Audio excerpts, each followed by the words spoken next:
yan, nakita din kita kung bakit wala kang 1357 or minsan tumatalon ka sa ibang gear. So ito, nakita ko na sir kung ano yung problema. So nag-stack up yung 1357 na actuator, gawa ng basag pala yung bearing. Ayan oh, basag na yung bearing. Ayan. Kaya kahit na anong adjust at kahit na anong calibrate, relearn, ito basag na pala yung bearing nyo. Kaya pala bumabalik, walang 1357. Ay nako, ito basag pala siya. Yan, dalawang bearing basag, kumalang doon sa gear kaya hindi siya makashift. Ito, yan yung dahilan kung bakit walang 1357. Hyundai Accent dual clutch transmission actuator. Dito pa yung mga basag na ano niya, debris dito pa. Yan. So yan, ito yan, stuck up dahil kumalang yung bearing. Yan, simula dito nag-stuck up siya, kahit a-adjust mo kaya bumabalik dahil hindi siya makagulong, gawa ng nasa gitna yung basag. Yan.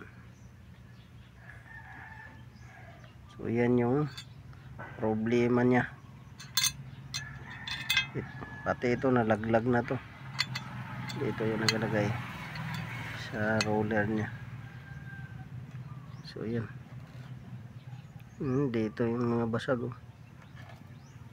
Yan oh.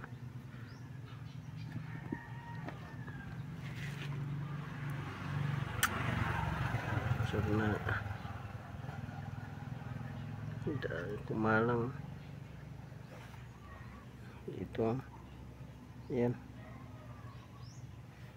kumalang sa release niya kasi dito dadaan yung ano niya nih.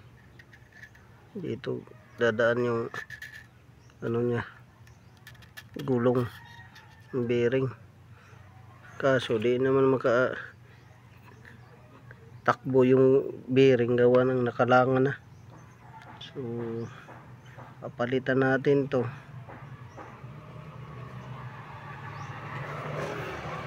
Dito yan nakalagay oh.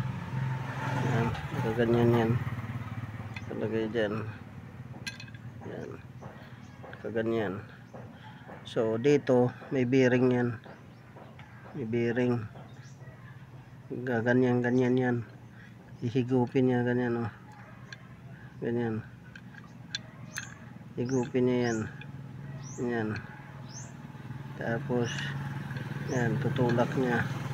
Ang problema, wala nang gulong yung bearing, dalawang bearing. Para kahit anong adjust ko, di bumabalik sa dating problema. Unang arangkada may 135 hanggang 7, pagkasunod wala na, di na siya magano dahil kakalang na pala yung ano. So yung ano 246, nabuksan ko kasi yung 246, tiningnan ko yung 246, okay yung 246. Pero ito, dahil nung una tumatakbo naman siya sa 246, so chinik ko lang to. Pagdating dito, yan, basag na po na. So yan yung ano. So yan, kung naka-experience kayo ng ganito, Hyundai Accent dual clutch, tapos ayaw gumana yung 1357.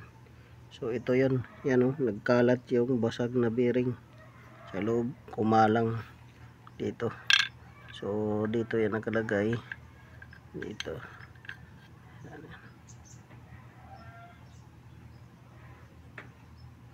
Dito yan nakalagay siya.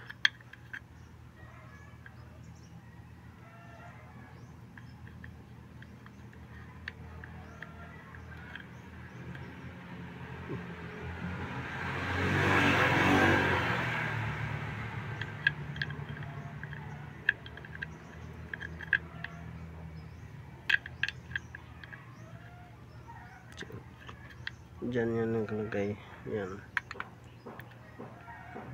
dahil dyan gugulong yung